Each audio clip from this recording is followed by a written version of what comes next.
안녕하세요. 잠오는 도서관에 사서 윤집사입니다. 저는 개인적으로 독서가 제 유일한 취미인데요. 여러 책 중에서 이어령 박사님의 책을 참 좋아합니다. 안타깝게도 얼마 전에 소천하셨는데요. 오늘은 갑자기 이분의 책을 여러분과 나누고 싶다는 생각이 들어서 가장 유명한 저서인 이어령 박사님의 지성에서 영성으로 라는 책의 일부분을 여러분과 나누어 보고자 합니다. 이분은 굉장한 지성을 가지신 분으로서 사실 전형적인 무신론자셨습니다. 굉장히 신의 존재에 대해서 비판적이었고 또 부정적이었던 분이었죠. 반면에 따님께서는 굉장한 크리스찬이었고요.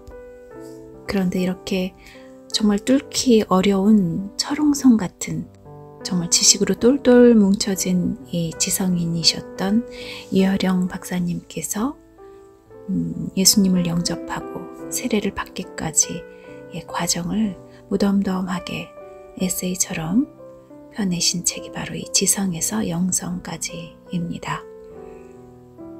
저도 읽으면서 굉장히 많은 감동을 받았던 책인데요. 아주 일부분이지만 여러분 편하게 들으시면서 또 마음의 깊은 평안을 가지시길 소망합니다. 지성에서 영성으로. 어느 무신론자의 기도. 하나님, 당신의 제단에 꽃 한 송이 바친 적이 없으니 절 기억하지 못하실 겁니다. 그러나 하나님, 모든 사람이 잠든 깊은 밤에는 당신의 낮은 숨소리를 듣습니다. 그리고 너무 적적할 때 아주 가끔 당신 앞에 무릎을 꿇고 기도를 드립니다. 하나님, 어떻게 저 많은 별들을 만드셨습니까?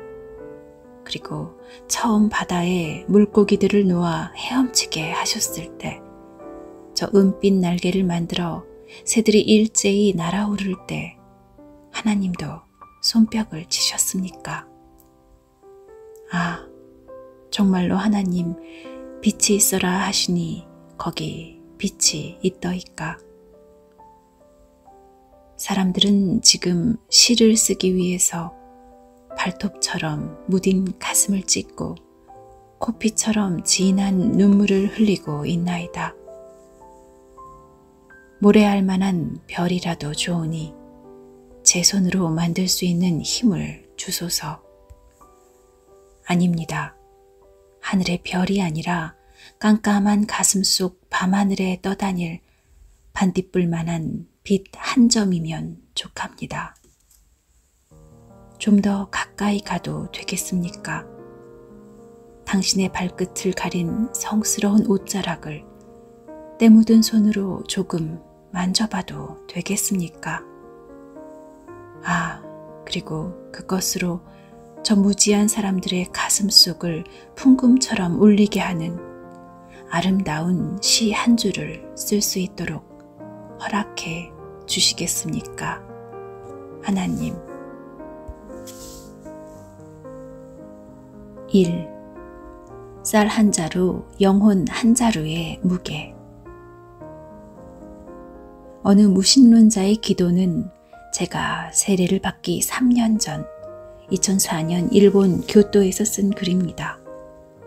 남들은 시라고도 하고 기도라고도 하지만 그저 내적 독백을 메모지에 옮겨놓은 글이었지요. 슈퍼에 가서 장도 보고 밥도 지어 먹으면서 부산 피난 시절의 학생 때처럼 혼자 지내던 때의 일입니다. 하지 않던 일이라 힘도 들고 혼자 지내는 것이 무척 외로웠었나 봅니다. 더구나 그날 저녁 슈퍼에서 싸게 파는 특상품 쌀을 보고 앞뒤 가릴 새 없이 자루째 사들고 나온 것이죠. 택시로는 너무 가깝고 걷기에는 너무 먼 거리였습니다. 그런데도 택시를 타면 싸게 산 쌀값의 의미가 없어지니까 객기로 숙소까지 걷기로 한 것입니다. 그런데 손에 든 쌀자루는 그냥 찬바구니가 아니었죠. 손에 들어도 어깨에 메어도 점점 무쇠처럼 무거워졌고 숙소 건물은 한 걸음 다가가면 두 발짝 물러선다는 마법의 성처럼 보였습니다. 연구소의 숙소는 산기슭의 언덕 위에 있었습니다. 얼마나 외지고 황량했으면 외국인 교수들이 마의 산에 나오는 사나토리움이라고 불렀겠습니까? 그래요. 정말 연구소와 외국인 교수 아파트 건물은 꼭 인가로부터 격리된 수용소처럼 보였습니다. 더구나 주말이면 연구소와 숙소 건물 전체가 텅 비었지요. 그날따라 저녁은 빨리 땅거미가 졌고 시가지에서 올려다 보이는 산모롱이 어둠 속에는 내 방 창문의 불빛밖에는 보이지 않았죠. 남의 눈에 띄는 것이 싫어서 어두워져야 슈퍼에 갔고 돌아올 때 빈 방의 어둠이 싫어서 불을 켜놓고 다녔던 거죠. 그래서 외출했다 돌아올 때면 나는 늘 내 빈 방의 창문에서 흘러나오는 불빛을 보며 밤길을 걸었죠. 그날 밤도 그랬어요. 달라진 것이 있다면 내 어깨를 누르는 쌀자루였죠. 어느 철학자인가 사람이 걷는 것은 다리가 움직이는 것이 아니라 마음이 움직이는 것이라고 말했습니다. 맞아요. 빨리 돌아가야 한다는 급한 마음 때문에 나는 그냥 감각도 없는 다리를 움직이고 있었던 거죠. 그러다가 문득 이상한 생각이 들더라고요. 도둑처럼 쌀자루를 쥐고 밤길을 걷고 있는 우스꽝스러운 모습이 내 눈앞에 떠올랐던 것이죠. 하지만 내 입에서 흘러나온 소리는 분명 웃음이 아니라 한숨이었습니다. 평생 동안 무거운 짐을 걸머쥐고 비틀거리며 여기까지 걸어온 자신의 발자국 소리를 그제서야 똑똑히 들을 수 있었던 겁니다. 대체 이 쌀자루의 무게는 몇 킬로그램이나 되는 것일까? 평생 읽은 책 무게, 평생 써온 원고지와 컴퓨터의 A4 용지, 그리고 그 속에 담긴 문자와 정보의 무게는 또 얼마나 될 것인가? 그러나 등 뒤에서 억누르는 쌀자루의 무게보다도 더 참담했던 것은 내가 목표로 삼고 길을 쓰며 걸어가고 있는 내 창문의 불빛이었죠.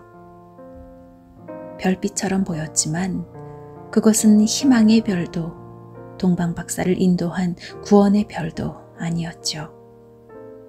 윤동주 시인의 시 한 구절처럼 그건 분명 나무의 나라 땅, 다다미 4조 반의 빈방, 기껏 살아있는 것이라고는 바퀴벌레밖에 없는 형광등 불빛이었던 것이죠.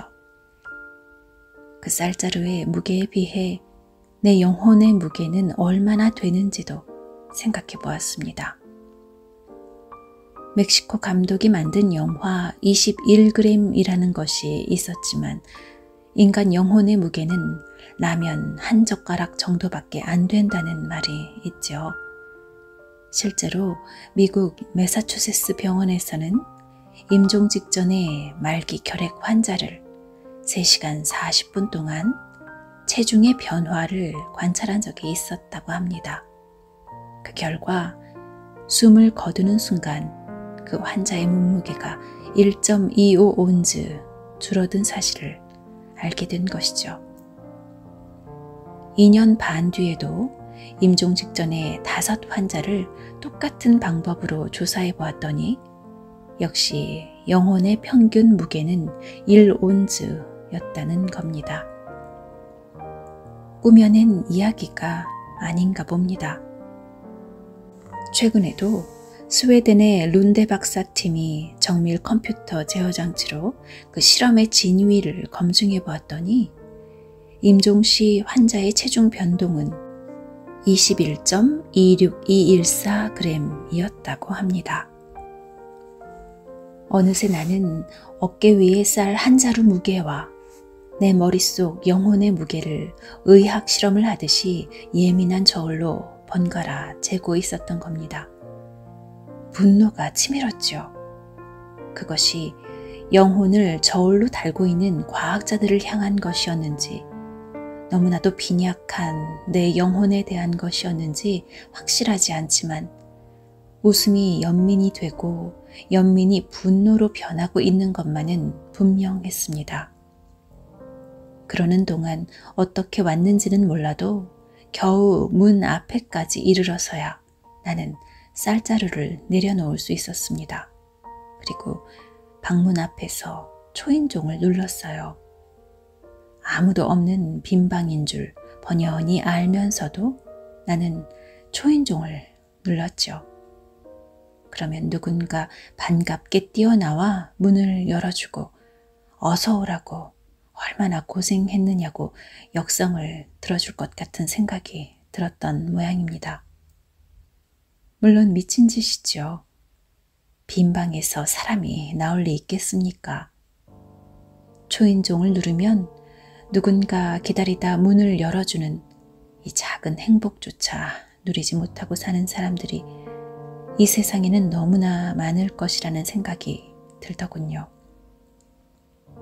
그날도 여느 날과 마찬가지로 제 손으로 교도소 쇠문과 같은 방문을 열고 방 안으로 들어갔지요.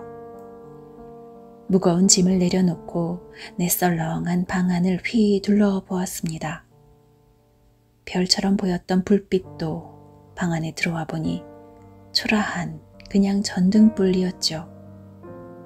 늘 보던 그 방이 쌀자루 때문인가 더욱 좁아 보였고요. 짐을 내려놓았는데도 이번에는 방 안의 모든 세간들이 날 짓누르고 있었습니다. 처음 한국을 떠나 이곳에 왔을 때만 해도 사방에 벽분, 아무 물건도 놓여있지 않았는데 불과 몇 달 사이에 온 방 안에는 책이며 책상이며 튀비며 그리고 플라스틱 주방용품까지 살림도구들로 꽉 차 있었던 겁니다. 물건을 많이 들여놓을수록 내 몸이 쉴 빈 자리는 그만큼 사라지게 된다는 평범한 상식을 그날에서야 깨달았던 것입니다. 그리고 동시에 방을 가득 채우고서도 나를 구속하지 않은 것이 있다면 그것은 빛이고 향기이고 바람과 같은 공기라는 것을 알게 된 것이죠. 그래요.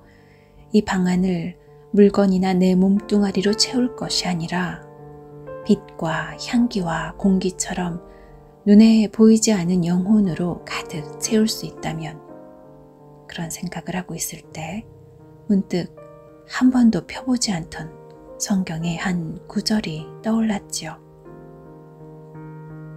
수고하고 무거운 짐진 자들아, 다 내게로 오라. 내가 너희를 쉬게 하리라. 마태복음 11장 28절. 전등불이 다시 별빛으로 보였습니다. 컴퓨터가 놓인 책상이 재단으로 보였습니다. 아무 장식도 걸리지 않은 벽이 장막처럼 쳐져 있었습니다. 나도 모르게 경건하게 무릎을 꿇었죠. 하나님을 믿지 않은 사람이 기도를 드리고 있는 모습을 발견했습니다. 무신론자들도 기도를 드린다는 모순어법을 그때 찾았습니다. 쌀 한 자루의 무게와 영혼의 무게를 그때 처음으로 저울질 해보았습니다. 빛의 무게, 향기의 무게, 공기의 무게, 영혼의 무게는 그냥 가벼운 것이 아니라 하늘로 상승하고 있었지요. 많은 사람들은 쌀자루를 채우기 위해서 기도를 드리지만 오히려 이 무신론자는 무거운 쌀자루를 비우고 내려놓기 위해서, 그리고 방안을 물건이 아니라 보이지 않은 영혼으로 채우기 위해서 기도를 올렸던 겁니다. 쓰레기가 쌓여가는 내 방을 빛과 향기로 채우기 위해서.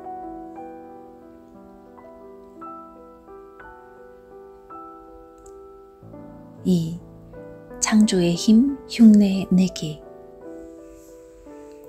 조나단의 갈매기들처럼 사람들 역시 먹잇감을 찾기 위해서 저공비행을 합니다.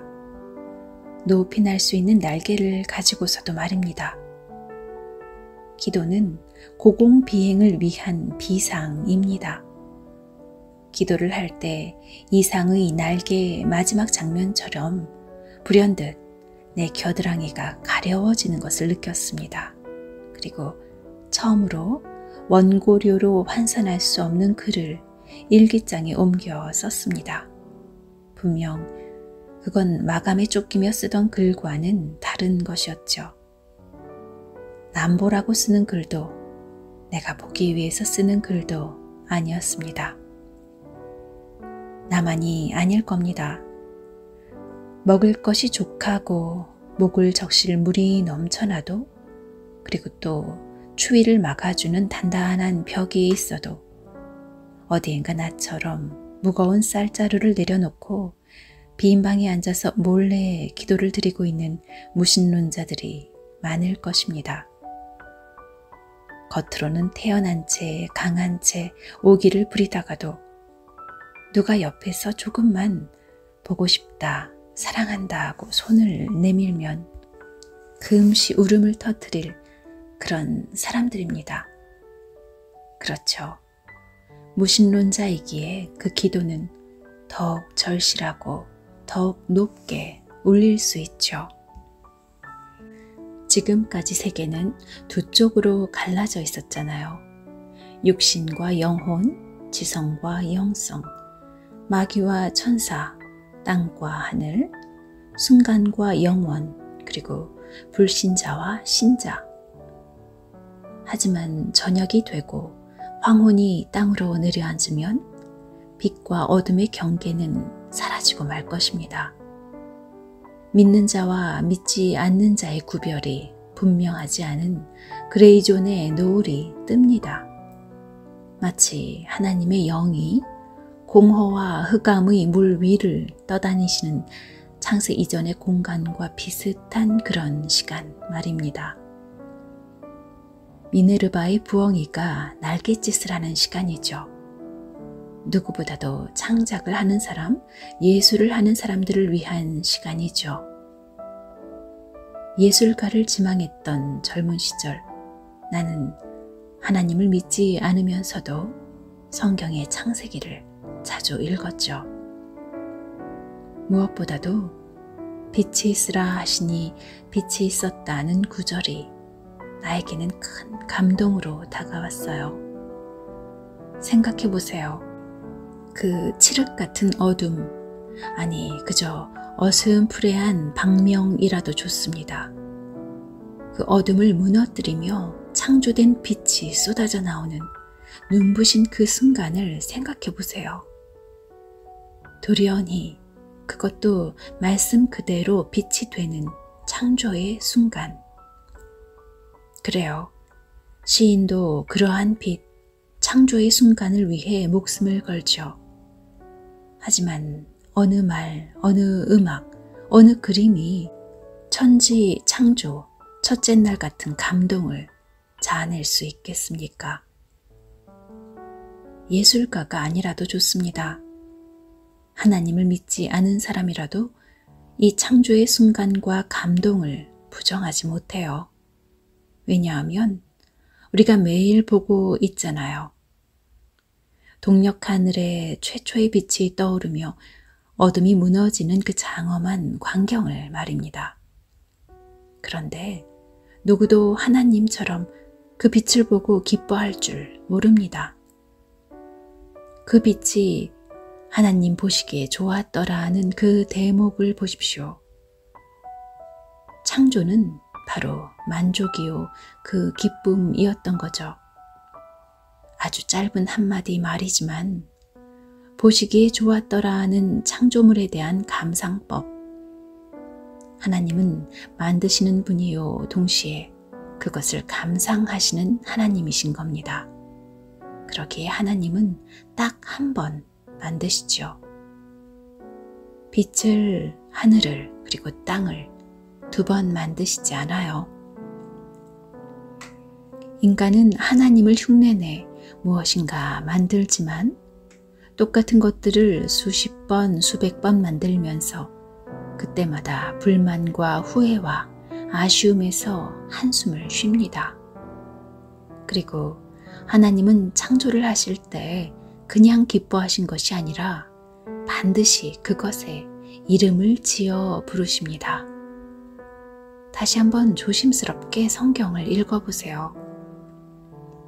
하나님이 빛을 낮이라 부르시고 어둠을 밤이라 부르시니라. 이를테면 창조한 것에 이름을 다는 명명 작업으로 창조는 비로소 완성됩니다. 하나님은 시인이었던 것입니다. 처음 만들어진 낯선 것에 이름을 지어 부르시는 호명작용. 글 쓰는 사람들의 최대의 꿈이 바로 새롭게 인식된 사물에 새로운 이름을 붙이는 작업인 것입니다. 창조를 완성한 6째 날에도 하나님은 분명 이렇게 말씀하셨죠. 하나님이 지으신 그 모든 것을 보시니 보시기에 심히 좋았더라. 저녁이 되고 아침이 되니 이는 6째 날이니라. 천지 창조하시는 하나님, 창조하신 것을 보고 좋아하시는 하나님, 그리고 이름을 붙여 호명하시는 하나님. 만약 당신이 시를 안다면, 시인이 무엇을 하는 사람인가를 이해한다면 어찌 하나님의 존재를 의심하고 등을 돌리겠습니까? 무신론, 유신론의 벽을 깨고 기도를 드릴 수 있는 사람들이 바로 시인이라는 존재입니다. 나는 그때까지 평론, 칼럼, 에세이와 같은 산문을 써왔죠. 엄격한 의미로 그것은 창조가 아닙니다. 창조에 대해서 토를 다는 일이지 그 글 자체가 창조일 수는 없죠. 그러던 내가 시의 형식을 빌어 기도를 드렸다는 것은 이미 내 마음이 산문에서 시로 옮겨가고 있음을 의미하는 것으로 풀이될 수 있을 것입니다. 과학자들, 비록 인문학을 하는 학자라고 해도 그들을 크게 존경하지 않았던 이유도 거기에 있었죠. 진화론은 다윈이 아니라 바로 하나님이 하시는 일이라고 생각합니다. 하나님은 딱 한 번 창조하시지만 그 창조물들은 하나님의 창조 정신 속에서 태어난 자연물들은 잠시도 멈추지 않고 반복하지 않고 새롭게 진화하며 변하고 있는 것이죠. 바다의 수위가 늘 같습니까? 밀물, 썰물과 조류의 간만으로 그 거대한 바다의 물높이는 늘 같은 날이 없죠. 별들은 같은 자리에 있지 않으며 태양은 떴다 급히 집니다. 변화 속의 규칙이요 혼란 속의 질서. 그러기에 나는 복사기와 자판기처럼 반복하는 따분한 세미나장보다는 연구실 창밖으로 바람 부는 벌판을 내다보는 것이 더 좋았습니다. 거기에는 항상 움직이는 새와 바람이 있었고 햇빛이 있었지요. 지금까지 내가 알고 있었던 것은 배우는 것의 기쁨이며 즐거움이었지만 성서의 첫 장은 창조하는 것의 기쁨이며 그 즐거움에 관한 것이었습니다. 그래서 하나님을 믿지 않았을 때에도 단 한 번만이라도 좋으니 창조주의 권능으로 별을 만들 수 있는 힘을 달라고 기도를 드렸던 것입니다. 내 외로운 가슴 속에 존재하지 않는 별 하나를 마음속에 반딧불만한 별 하나만이라도 지닐 수 있게 된다면 당신을 위해 내 안의 모든 말들을 다 바치겠다고 한 것입니다. 그래서 단 한 번이라도 좋으니 무쇠처럼 굳어진 저 시장바닥의 사람들 가슴을 풍금처럼 울릴 수 있게 하는 아름다운 시 한 줄을 쓰게 해달라고 기도를 드렸던 것입니다. 천지창조 엿새날 같은 느낌으로 최초의 아담 같은 마음으로 시 한 줄을 쓸 수만 있다면 다시는 글을 쓰지 않아도 좋다고 말입니다.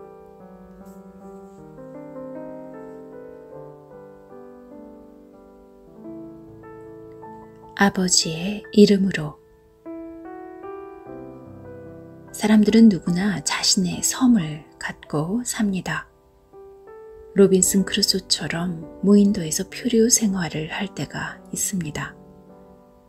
나의 교도 생활 역시 그런 표류도에서의 삶이었고 그 삶을 통해서 조금씩 영성의 키가 자라고 있었습니다. 올 이도 갈 이도 없는 밤이란 또 어찌하리요 라는 고려 때의 노래의 청산별곡이 생각나는 밤입니다. 낮에는 연구실에서 그럭저럭 지내지만 밤에는 혼자 누워 천장만을 쳐다봅니다. 온종일 혼자 방 안에 있을 때도 있습니다. 그러다 보면 어느새 혼잣말을 하는 일이 잦아지죠. 이게 어떻게 된 거지? 아, 그래 맞아. 그렇게 해야지. 마치 누가 옆에 있기라도 한 것처럼 독백을 하는 버릇이 생긴 겁니다. 그리고 또 보지도 않는 텔레비전을 켜놓은 채 책을 읽는 이상한 버릇도 생겼습니다. 사람 소리가 그리웠던가 봅니다. 완고한 유교 집안이었지만 아버지는 돌아가시기 전 교회에 다니기 시작하셨습니다. 처음에는 노인정보다 그곳에서 지내시는 시간이 더 편하기 때문이라고 생각했는데 그게 아니었습니다. 아버지가 기도를 하실 때면 사람들은 웃음을 참느라고 애썼지만 나는 그 기도를 들으면서 전통적인 기독교 정신은 바로 저런 것이라는 생각을 해본 적도 있습니다. 그러니까 아버지의 기도는 언제나 우리와 가장 먼 나라 사람들로부터 시작하셨던 것이죠. 신문이나 방송에서 들으신 외신 뉴스 가운데 보스니아처럼 전쟁을 하거나 또 아프리카처럼 기근으로 굶어 죽어가는 어린이들이나 우리는 관심조차 갖지 않은 지역에서 일어난 태풍이나 홍수로 가족을 잃은 난민들을 보살펴 주시라는 기도였던 것이죠. 그 긴 기도의 끝에 이르러서야 겨우 한국과 우리 가족을 위한 기도를 하셨는데 그것도 아주 작고 멋쩍은 소리로 혹시 남은 복이 있으시면 우리 식구들, 어린 손자들에게도 좀 나눠주십사 하고 끝을 맺으십니다. 자기 애들한테는 보리밥 먹이고 모르는 손님한테는 쌀밥을 내놓는 마지막 한국인이셨는지도 모릅니다. 정말 아버지는 자기 가족보다도 이웃 사람들을 먼저 생각하시는 분이셨죠. 예수님을 영접하기 이전부터 이웃에 대한 사랑이 무엇인지를 알고 계셨던 분입니다. 6.25 피난길에서도 남의 밭을 밟지 않으시려고 먼 길로 돌아오시는 바람에 우리는 오랫동안 가슴을 졸이며 아버지를 기다려야만 했습니다. 아버지가 남기고 가신 그 고독한 빈자리를 위하여, 말할 사람이 없어 혼잣말을 하는 모든 사람들을 위하여, 밤늦게까지 불이 켜져 있는 창문의 불빛을 위하여 나는 천한 노예처럼 책상 불상 앞에 무릎 꿇고 기도를 드립니다. 이럴 때 가끔 미국에 살고 있는 딸 미나에게서 전화가 옵니다. 처음에는 반갑다가도 전화를 한참 하다 보면 섭섭한 마음이 들기도 했죠. 오랜만인데도 미나는 내 이야기보다 하늘에 계신 아버지 이야기를 더 많이 하기 때문이죠. 국제통화료가 싸졌다곤 하지만 미나가 하나님 아버지 이야기를 시작하면 1시간이 지나도 전화통을 놓지 않습니다. 야, 하나님 아버지만 아버지냐? 땅에서 살고 있는 아버지도 있잖니?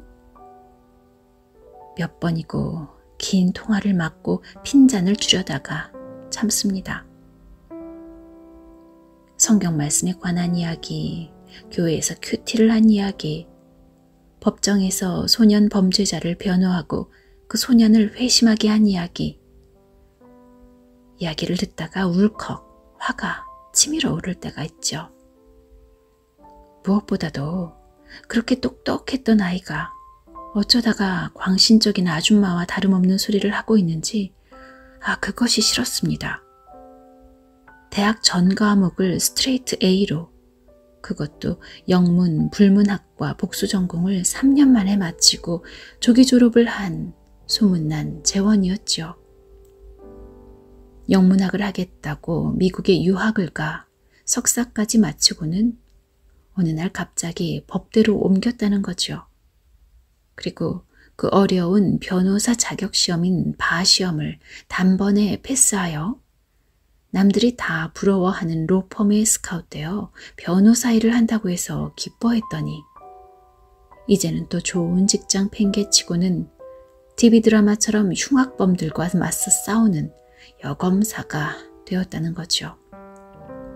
그런데 이제는 검사도 변호사도 아니라 모든 것을 다 포기하고 크리스천이 되어 오로지 주님을 영접하는 일에 남은 생을 바치겠다는 겁니다.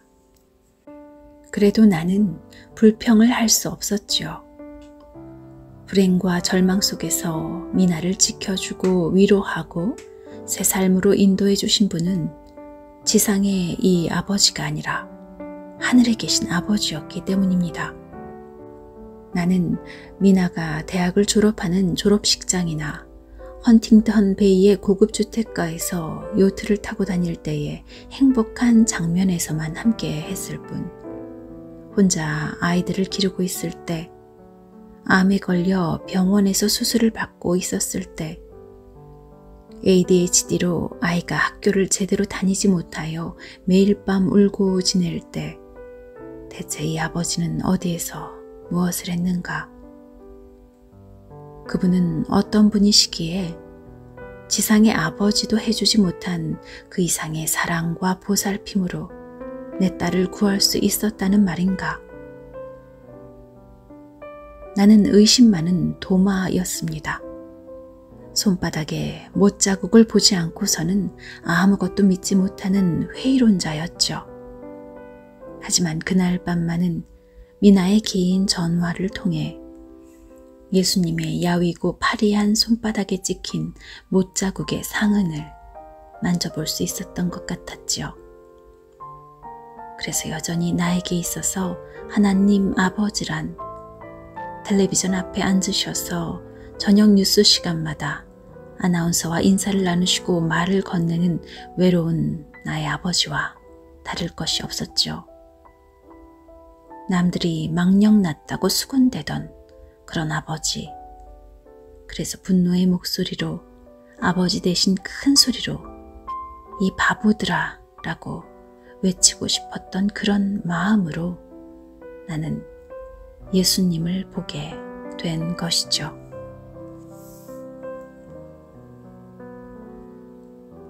신앙에 이르는 병. 감기에 걸렸다. 두려워하던 것이 왔다. 토요일과 일요일 그리고 다음 월요일에도 일본은 공휴일이라 병원이 문을 닫는데 병에 걸린 것이다. 한국에서 지어가지고 온 감기약을 먹었다. 그러나 밤새도록 열 때문에 환몽 속을 헤맨다. 가끔 꾸는 꿈이지만 아산 방조제같이 바다로 뻗어있는 뚝길을 걷는다. 좌우로 파도가 치는 험한 바다. 아슬아슬한 마음으로 한 발 한 발 나간다. 의지할 난간조차 없다. 그리고 건너야 할 뚝길의 끝은 보이지 않는다. 열이 나면 늘 이런 꿈을 꾼다. 프로이트는 이런 꿈을 뭐라고 풀이할지 궁금하다. 잠이 안 와서 새벽 4시에 깼다. 머리가 아프고 귀도 여전히 부어있다. 가스라 병원에서 순번을 기다리느라 4시간을 보냈다. 5분 동안의 진찰을 받으려고 기다리고 기다린다. 동굴 같은 복도를 지나다니는 환자들의 모습을 바라보고 호명하는 스피커 소리에 귀를 기울이고 걱정스러운 표정을 하며 검사 결과를 기다리고 있는 환자들 틈에 끼어서 기다리고 기다린다. 최후의 심판 날에도 사람들은 그렇게 기다리는가? 아니면 지진이 일어나듯 한꺼번에 쓰러지는가? 서서히 위기가 다가오는 병원의 그 미지근한 긴장 속에서 다시 미열을 느끼기 시작한다. 교토에서 쓴 일기장을 뒤지다가 이런 구절을 발견했습니다. 이방의 땅에 살면서 제일 무서웠던 것이 병나는 것이었던가 봅니다. 일기장에는 거의 한 달 가까이나 병 이야기로 가득 차 있습니다. 그렇죠. 누구나 병에 걸리면 자신 몸 전체를 느낍니다. 자기와 제일 가까운 것이 자기 몸입니다. 나라고 하는 것은 바로 내 몸을 뜻하는 말이기도 합니다. 그러나 자신과 제일 가깝다는 자기 몸을 자기가 보지 못한다는 것은 여간 큰 아이러니가 아닐 수 없습니다. 자신의 뒷모습이 어떻게 생겼는지 죽을 때까지 볼 수도 알 수도 없습니다. 삼면경으로 볼 수 있다고 할지 모르나 그것은 이미 거울에 비친 영상, 엄격하게 말해서 타자의 영상일 뿐입니다. 그러고 보면 자기도 모르는 자기 육체를 지니고 살고 있는 것이 정말 이상하다는 생각이 듭니다. 자신의 열을 모르기 때문에 이렇게 체온기를 꽂고 있는 것이 아니겠습니까? 가려운 것을 긁을 때도 마찬가지입니다. 가려운 곳도 자기 몸이며 그것을 긁는 손도 자기 몸입니다. 가려워하는 몸과 그것을 긁어주는 두 몸이 서로 떨어져 있습니다. 보고 보이는 관계입니다. 남이 긁어줄수록 시원한 것도 그 때문입니다. 멜로퐁티의 현상학도 결국은 이러한 신체성으로부터 시작된 것이었죠. 그 이야기를 이미 소설로 쓰기도 했지만 다리의 절단 수술을 받은 환자는 이미 없어진 다리인데도 그 다리의 감각을 느낀다고 합니다. 그래서 없어진 발로 일어서 걸으려다가 넘어지기도 하고 없는 다리가 가려워 긁는 겁니다. 내 의식 속에 남아있는 환각의 다리 무익조. 그런데 열이 나면 온 몸이 환각의 다리처럼 됩니다. 다시 감기가 도졌나 봅니다. 기침이 나옵니다. 침대에 누워서 난해했던 멜로퐁티의 현상학을 생각해 봅니다. 답답한 포대기처럼 온몸을 덮고 있는 미열 속에서 환몽 같은 언어들이 떠돌아 다닙니다. 혼자 누운 날, 내 안에 많은 생명들이 있다. 머리카락 수만큼, 자라나는 손톱 길이만큼, 더 많으면 수십억, 수백억 세포의 수만큼 내 안에는 다른 생명들이 산다. 그것들이 날 위해서 오늘도 바이러스와 싸우고 면역체를 만들어내느라고 몸뚱이에 신혈을 일으킨다. 기침을 하면 허파가 울린다. 기침을 하면 기도에서 가래가 나온다. 기침을 하면 누선을 적시는 눈물이 맺힌다. 그 작은 생명들이 소리 없는 함성을 지르며 싸우는 전쟁의 소리를 듣는다. 오므론 디지털 체온기는 38도 5분. 어디에선가 또 나도 모르게 독한 바이러스와 싸우다가 죽어가는 내 안의 작은 생명들이 보내는 신호. 내 안에는 많은 생명들이 있다. 머리카락 수만큼, 지문의 소용돌이만큼. 아내인 인숙에게서 전화가 왔습니다. 목소리가 맑고 코 막힌 소리도 나지 않는 것을 보면 감기가 나았나 봅니다. 나만 아파하다가 인숙이의 병 생각을 하지 못했던 것 같습니다. 이렇게 각자가 각자의 병을 앓습니다. 부부이면서도 남처럼 그렇게 자기 감기를 혼자서 앓는 것입니다. 그런데도 인숙의 맑은 목소리를 듣자 내 병이 난 것처럼 마음이 개운하고 생기가 돕니다. 나도 모르게 속으로 많이 걱정을 했나 봅니다. 그렇습니다. 부부란 너무 가까운 존재여서 나도 모르게 생각이 날 때가 많습니다. 그것을 사람들은 정이라고 부르는 모양입니다. 사랑은 외모로, 말로, 몸짓으로 나타나지만 정은 조용히 지열처럼 자신도 모르게 마음의 맨 밑바닥에서 타오릅니다. 우리는 그런 부부입니다. 서로가 사랑을 말하지 않지만 때로는 증오하고 짐승들처럼 손톱을 세우기도 하지만 언제나 0도의 얼음장 밑에는 플러스 4도의 물이 흐르는 법입니다. 미지근한 것이지만 그것으로 40년, 50년 가까이 살아온 것이죠. 감기가 아내에 대한 사랑을 깨닫게 합니다. 객지에서 한 달 가까이 혼자서 감기를 앓으면서 느낀 것은 인간은 혼자서 병을 앓아서는 안 된다는 사실이었죠. 누군가 가까운 사람이 있다는 것은 누군가 자기 병을 걱정해주는 사람이 있다는 말과 같습니다. 존재는 병이고 병을 통해서 우리는 남과 어울립니다. 병을 앓게 되면 자신이 혼자인가 아니면 남과 함께 살고 있는지를 알게 됩니다. 앓으면서 큰다지만 나도 이번 감기가 나으면 어른이 되어야겠다고 생각하면서 혼자 웃어봅니다. 기침을 하면서 아직 살아 숨쉬는 허파를 느끼며 즐겁게 웃습니다.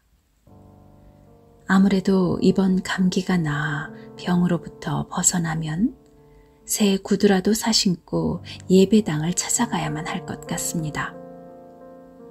상온보다 높은 바이러스의 신열이 나와 아내를 그리고 나와 예수님을 가깝게 해준 것 같습니다.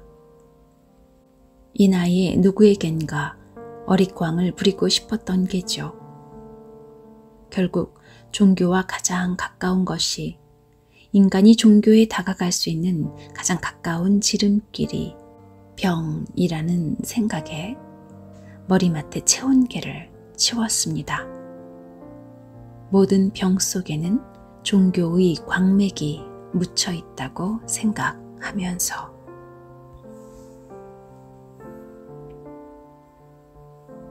탕자의 노래. 내가 지금 방황하고 있는 까닭은 사랑을 하기 시작했기 때문입니다.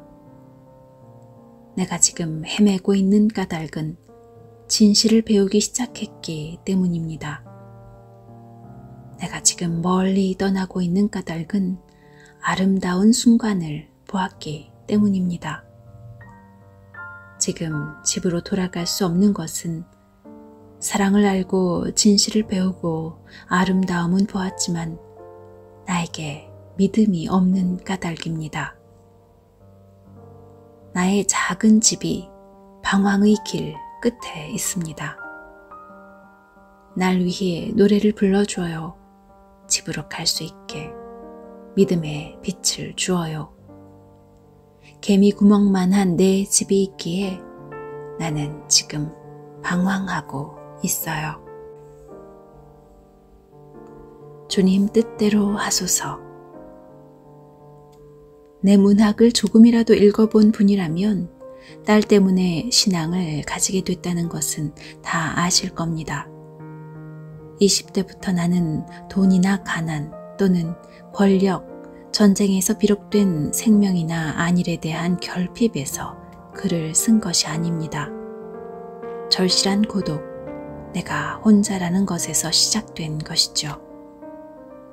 이것은 나만의 고독이 아니라 인간이라면 모두 가지고 있는 고독입니다. 그래서 완벽한 사랑을 구하기 위해서는 문을 두드리는 것이죠. 혼자 너무 외로워서 못 살겠습니다. 이것이 우리가 구하고 또 내가 구한 것입니다. 만약 이 세상에서 내가 혼자가 아닌 여럿이 될 수 있는 존재라면 난 절대 세례를 받지 않았을 것입니다. 나는 아직도 문지방에 서 있습니다. 나는 한 번도 내가 착한 신도, 교인이라고 생각해 본 적이 없습니다. 지금도 갈구하는 중이죠. 정말 내가 하나가 되더냐고 묻는다면 기도를 하니까 앵프라맹스, 그 아플 때 어머니의 차가운 손에서 느꼈던 영원히 찢을 수 없는 엷은 막이 찢겨지더냐고 묻는다면 모른다고 대답할 뿐입니다. 소위 하나의 구제를 받은 사람, 진정 희열에 가득 찬 사람은 이 세상에 내가 혼자가 아니라는 확신을 가진 사람은 밥을 굶든 먹든 사랑을 하든 배신을 당하든 어떤 제왕보다도 권력이 있고 어떤 부자보다도 부자인 것입니다. 아무것도 원하는 것이 없으니까요. 여호와의 말씀이니라. 너희를 향한 나의 생각을 내가 아나니 평안이요 재앙이 아니니라. 너희에게 미래와 희망을 주는 것이라.